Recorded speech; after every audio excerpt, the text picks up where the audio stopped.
မိတ်ဆွေတို့ဘဝမှာအခုလိုအရန်ကိုကြီးမားတဲ့ဆယ်ကြီးမျိုးကိုမြင်ဘူးကြပါသလားတကယ်တမ်းပြောရမယ်ဆိုရင်တော့ဆယ်ရီဆိုတာကမပောက်ကွဲသေးတဲ့ဘုံတစ်လုံးနဲ့တူပါတယ်ဘယ်ချိန်ပောက်ကွဲမှမသိတဲ့ဘုံကြီးတစ်လုံးလိုပါပဲဒီဆယ်ကြီးသာကျိုးသွားခဲ့မယ်ဆိုရင်ဖြစ်လာမဲ့ပျက်စီးမှုကြီးကိုခံမှန်းကြည့်လို့တောင်မရနိုင်ပါဘူးဒါအပြင်မိတ်ဆွေတို့အနေနဲ့ကွန်ကရစ်တွေအုပ်တွေကိုအသုံးမပြုဘဲမြေသားနဲ့တိဆောက်ထားတဲ့ဆယ်ကြီးမျိုးကိုရောမြင်ဘူးကြပါသလားတနိုင်ငံလုံးကရေတွေကိုထိန်းချုပ်ထားတဲ့ဆယ်ကြီးပါဒါပေမဲ့ဒီဆယ်ကိုတကယ်ရဲ့မြေသားနဲ့ပဲတိဆောက်ထားတာဖြစ်ပါတယ်အချိန်တွေကြာလာတဲ့အခါမှာတော့အဲ့ဒီဆယ်ရဲ့မြေသားတွေကတဖြည်းဖြည်းနဲ့ရေထဲမှာပျော်ဝင်ကုန်နေဖြစ်ပါတယ်ဒီနေ့ဒီဗီဒီယိုလေးရဲ့မှာတော့ကမ္ဘာအနေရဲ့ရှိဆုံးဆယ်ကြီး10ခုရဲ့အကြောင်းကိုပြောပြပေးသွားမှာပဲဖြစ်ပါတယ်ဒါဆိုဗီဒီယိုလေးကိုကျွန်တော်တို့နဲ့အဆုံးထိကြည့်ရှုလိုက်ကြရအောင်ပါနံပါတ်10ဟူပါဆယ်နံပါတ်10နေရာမှာရှိနေတာကတော့ဟူပါဆယ်ပဲဖြစ်ပါတယ်ဒီဆယ်ကြီးကအမေရိကန်ပြည်ထောင်စုနီဗားဒါးပြည်နယ်မှာတည်ရှိပါတယ်အရင်တုန်းကတော့ဘူးလရာဆယ်လို့ခေါ်ကြပါတယ်ကွန်ကရစ်နဲ့တိဆောက်ထားတဲ့ဒီဆယ်ကြီးကအမေရိကန်ရဲ့အမြင့်ဆုံးဆယ်လည်းဖြစ်ပါတယ်ကော်လိုရာဒိုမြစ်ပေါ်မှာတိဆောက်ထားတာဖြစ်ပြီးအမေရိကန်ပြည်နယ်နှစ်ခုဖြစ်တဲ့နီဗားဒါးနဲ့အရီဇိုးနားပြည်နယ်တို့ရဲ့နယ်စပ်မှာတည်ရှိပါတယ်ဒီဆယ်ကြီးကအပေါ်ကနေကြည့်လိုက်ရင်ပါလွာနေတယ်လို့ထင်ရပေမဲ့အောက်ခြေမှာတော့တကယ့်ကိုကျယ်ပြန့်ပါတယ်အောက်ခြေမှာ656ပေကျယ်ပြီးအပေါ်ဆုံးမှာတော့46ပေပဲကျယ်ပါတယ်ဆယ်တစ်ခုကအောက်ခြေမှာဘလောက်ကျယ်ခိုင်ခန့်မှုဘလောက်ရှိတယ်ဆိုတာ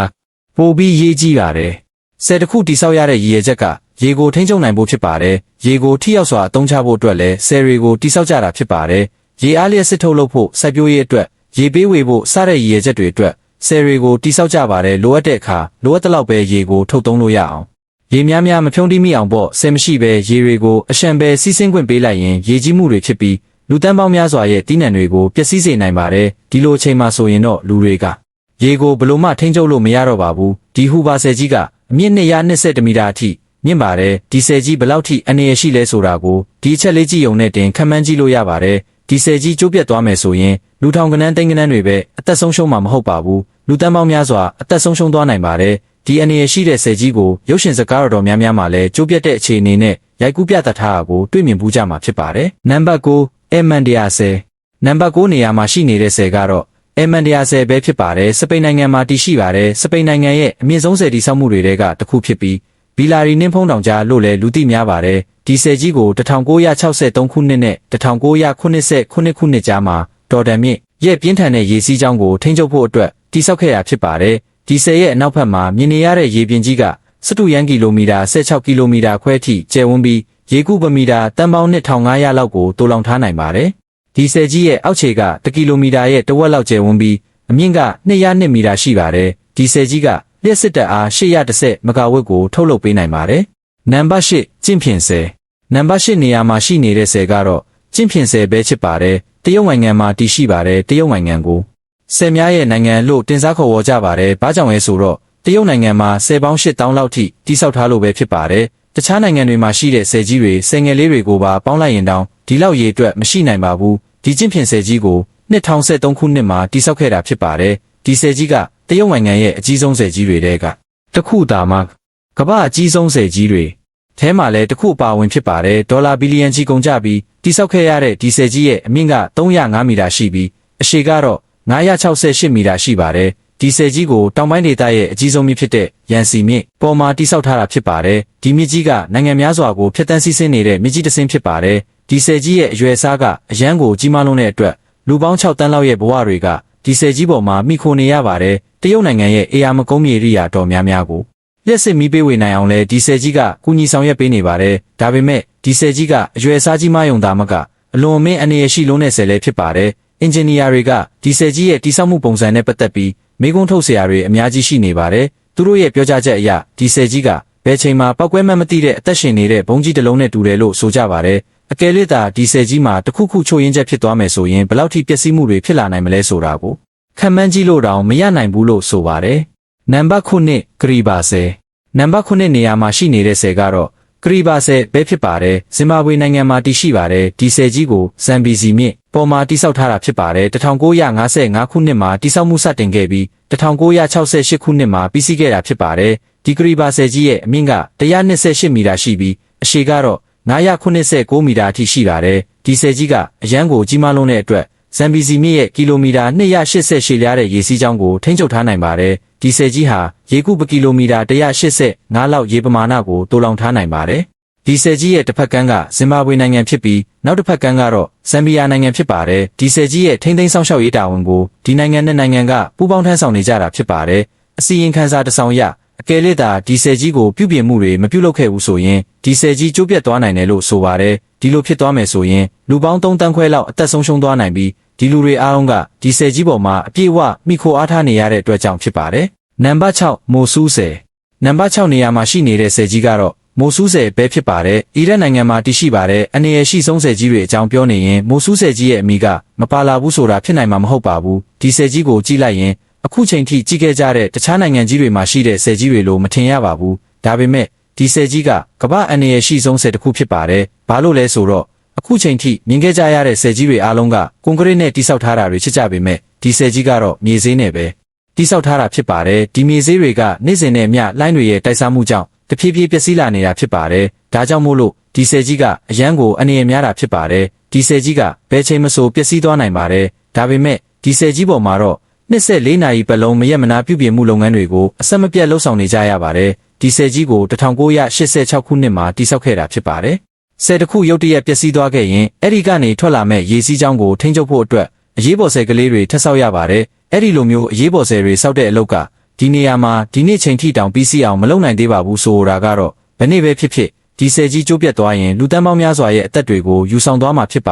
တယ်ဒါအပြင်ဒီဆယ်ကြီးဟာ IS တပ်ဖွဲ့ဝင်တွေရဲ့အကြမ်းဖက်တိုက်ခိုက်မှုကိုလည်းစင်ဆက်မပြတ်ချိန်ချောက်ခံနေရဆဲဖြစ်ပါတယ်နံပါတ်5အီဒူကီဆယ်နံပါတ်5နေရာမှာရှိနေတဲ့ဆယ်ကြီးကတော့အီဒူကီဆယ်ပဲဖြစ်ပါတယ်အိန္ဒိယနိုင်ငံကယ်ယာလာပြည်နယ်မှာတည်ရှိပါတယ်အိန္ဒိယနိုင်ငံရဲ့ထိပ်တန်းဆယ်ကြီးတွေကတစ်ခုဖြစ်ပါတယ်ဒီဆယ်ကြီးကိုပိရိယာမြစ်ပေါ်မှာတိစောက်ထားတာဖြစ်ပါတယ်ဒီဆယ်ကြီးကိုဖွင့်လှစ်တဲ့အချိန်မှာပဲအပြည့်အဝကွန်ကရစ်နဲ့တိစောက်ခဲ့တာဖြစ်ပါတယ်ဒီဆယ်ကြီး3ခုပေါင်းပြီးလူလုကန်ကြီးတစ်ခုကိုဖန်တီးခဲ့ကြပါတယ်အဲ့ဒီကန်ကြီးကစတုရန်မိုင်60လောက်ကျယ်ဝန်းပါတယ်ဒီဆယ်ကြီးကနေတိုးလောင်ထားတဲ့ရေတွေကိုလျှက်စစ်တပ်အားထုတ်လုပ်ဖို့နဲ့စိုက်ပျိုးရေးအတွက်ရေပေးဝေဖို့အတွက်အသုံးပြုကြပါတယ်ဒီဆယ်ကြီးဟာလျှက်စစ်တပ်အား980မဂါဝတ်ကိုထုတ်လုပ်ပေးနိုင်ပါတယ်ဒီဆယ်ကြီးရဲ့အမြင့်က168မီတာကျော်ရှိပြီးအရှည်ကတော့365မီတာထက်ပိုမိုရှည်လျားပါတယ်အိန္ဒိယနိုင်ငံကဒီဆယ်ကြီးဟာကြီးမားယုံသားမကအနေနဲ့လည်းအများများပါတယ်ဒီဆယ်ကြီးမှာအနည်းငယ်လောက်ပဲချို့ယင်းချက်ဖြစ်သွားမယ်ဆိုရင်ရေကြီးမှုတွေဖြစ်ပေါ်စေပြီးနေရာအနှံ့မှာဖြစ်စည်းမှုတွေဖြစ်ပေါ်လာမှာဖြစ်ပါတယ်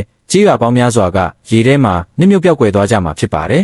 ်နံပါတ်4တူစီရေအားလျက်စစ်စီမံကိန်းနံပါတ်4နေရာမှာရှိနေတဲ့ဆယ်ကြီးကတော့တူစီရေအားလျက်စစ်စီမံကိန်းပဲဖြစ်ပါတယ်တရုတ်နိုင်ငံမှာတည်ရှိပါတယ်ကမ္ဘာမြေပြင်ပေါ်မှာရှိနေတဲ့ဒီရေအားလျက်စစ်စီမံကိန်းဟာအကြီးဆုံးဆယ်တစ်ခုဖြစ်ပြီး2.3 ကီလိုမီတာကျယ်ဝန်းပါတယ်ဒီဆယ်ကြီးကအရန်ကိုကြီးမားလွန်းတဲ့အတွက်ဒီဆယ်ကြီးတည်ဆောက်မှုကြောင့်ကမ္ဘာမြေကြီးရဲ့လက်ပတ်မှုအမြန်နှုန်းကိုနှေးကွေးစေတယ်လို့တောင်ပြောကြပါတယ်2006ခုနှစ်မှာဒီဆယ်ကြီးတည်ဆောက်ပြီးစီးချိန်ကစလို့ဒီဆယ်ကြီးနဲ့ပတ်သက်တဲ့အငင်းပွားဖွယ်ရာတွေအများကြီးပေါ်ပေါက်လာခဲ့ပါတယ်ဒီဆယ်ကြီးကပတ်ဝန်းကျင်ကိုဆိုးရွားစွာထိခိုက်စေတယ်လို့ဆိုကြပါတယ်ဒီဆယ်ကြီးရဲ့ကျေးဇူးကြောင့်ပဲဒီဒေသမှာမြေပြိုမှုတွေငလျင်လှုပ်ခတ်မှုတွေဆက်တိုက်ဖြစ်ပေါ်နေတယ်လို့လူတွေကဆိုကြပါတယ်လူတွေရဲ့ပြောကြားချက်အရ2008ခုနှစ်မှာတရုတ်နိုင်ငံကိုရိုက်ခတ်ခဲ့တဲ့ကြောက်မက်ဖွယ်ကောင်းတဲ့ငလျင်ကြီးကဒီဆယ်ကြီးကြောင့်ပဲဖြစ်ရတာလို့ဆိုကြပါတယ်အဲ့ဒီငလျင်ကြီးမှာလူပေါင်း1,900လောက်အသက်ဆုံးရှုံးခဲ့ရပါတယ်ဒါပေမဲ့တရုတ်အစိုးရကတော့ဒီအချက်ကိုညှင်းပယ်လိုက်ပါတယ်မကြသေးမီကနှစ်အနည်းငယ်တွင်းမှာပဲဒီဆယ်ကြီးရဲ့ရေပြင်ဟာအနေရမှတ်သားထက်ကျော်လွန်ပြီးစီးဆင်းနေတာကို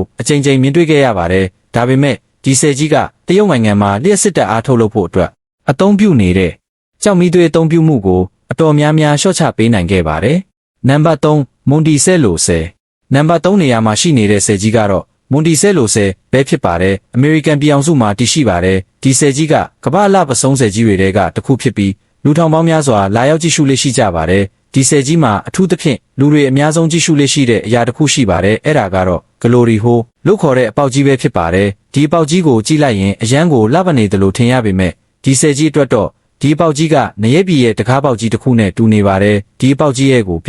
ြပုတ်ကြပြီးအသက်ဆုံးရှုံးသွားကြတဲ့သူတွေအများကြီးရှိပါတယ်ဒီဗီဒီယိုထဲမှာမြင်နေရတယ်လို့ပါပဲဒီအပေါက်ကြီးရဲ့ကိုယနေ့ချိန်ထိဘသူပဲပြုတ်ကြကြရှင်တန်ကြံရင်နိုင်ခဲ့တဲ့သူမရှိပါဘူးဒီအပေါက်ကြီးကိုရေကိုထုတ်လွှတ်ပေးဖို့အတွက်ဒီဇိုင်းထုတ်ထားတာဖြစ်ပြီးလျှက်စစ်တပ်အားထုတ်လုပ်ဖို့အတွက်လည်းအသုံးပြုကြပါတယ်ဒီဆယ်ကြီးကို1953ခုနှစ်မှာစတင်တည်ဆောက်ခဲ့ပြီး1958ခုနှစ်မှာပြီးစီးခဲ့ပါတယ်ဒီဆယ်ကြီးရဲ့အမြင့်နဲ့ပတ်သက်ပြီးပြောရမယ်ဆိုရင်63မီတာမြင့်ပြီးအရှည်ကတော့312မီတာရှည်လျားပါတယ်ဒီကန်ကြီးရဲ့ရေပြင်မြင့်တက်လာတဲ့အခါဒီဆယ်ကြီးကနေတစ်စက္ကန့်ကိုကုဘပေ48,000လောက်ရှိတဲ့ရေပမာဏကိုထုတ်လွှတ်ပေးနိုင်ပါတယ်ဒီလိုမျိုးဖြစ်ပေါ်လာတဲ့အခါမှာဒီကန်ကြီးရဲ့ရေပြင်ကရေထုတ်လမ်းကြောင်းထက်15ပေအထိ မြင့်တက်သွားပါတယ်ဒီဆယ်ကြီးကတစ်နှစ်ကိုလျှက်စစ်တပ်အားကီလိုဝတ်56.8 တန်းလောက်ကိုထုတ်လုပ်ပေးနိုင်ပါတယ်နံပါတ်1ဂေါ်ဒွန်ဆယ်နံပါတ်2နေရာမှာရှိနေတဲ့ဆယ်ကြီးကတော့ဂေါ်ဒွန်ဆယ်ပဲဖြစ်ပါတယ်ဩစတြေးလျနိုင်ငံမှာတည်ရှိပါတယ်ဒီဆယ်ကြီးကိုဩစတြေးလျနိုင်ငံတက်စမေးနီးယားပြည်နယ်အနောက်တောင်ပိုင်းဒေသမှာရှိတဲ့ဂေါ်ဒွန်မြစ်ပေါ်မှာတိစောက်ထားတာဖြစ်ပါတယ်ဒီဆယ်ကြီးကဂေါ်ဒွန်မြစ်ရဲ့ရေစီးကြောင်းကို80လောက်ထိန်းချုပ်ထားနိုင်ပါတယ်ဒီဆယ်ကြီးကို1984ခုနှစ်မှာစတင်တိစောက်ခဲ့ပြီး1988ခုနှစ်မှာပြီးစီးခဲ့ပါတယ်ဒီဆယ်ကြီးရဲ့အမြင့်က140မီတာရှိပြီးအပေါ်ကနေကြည့်လိုက်ရင်အရန်ကိုမြင့်မားနေတယ်လို့ထင်ရပါတယ်အရှည်ကတော့198မီတာရှည်လျားပါတယ်အပေါ်ကနေကြည့်လိုက်ရင်အရန်ကိုပါလွာနေတယ်လို့ထင်ရပါတယ်ရေစီးကြောင်းကိုထိန်းချုပ်ဖို့အတွက်ပါလွာတဲ့အရာဝတ္ထုတစ်ခုကိုချိတ်ဆွဲထားတယ်လို့မျိုးပေါ့ဒါပေမဲ့ဒီဆယ်ကြီးကအင်မတန်မှခိုင်ခန့်ပါတယ်ဒါပေမဲ့ဘယ်အရာဝတ္ထုပဲဖြစ်ဖြစ်ဘလောက်ပဲခိုင်ခန့်နေပါစေဒီနေ့တော့ပျက်စီးသွားမှာပါပဲအကယ်၍သာဒီဆယ်ကြီးရဲ့တနေရာမှာအကြောင်းဖြစ်သွားပြီးဒီဆယ်ကြီးကျိုးပြတ်သွားမယ်ဆိုရင်ဒီဆယ်ကြီးကအနီးနားကနေရာတွေအားလုံးကိုဖျက်ဆီးသွားမှာဖြစ်ပါတယ်နံပါတ်1မရှိနော်ဆယ်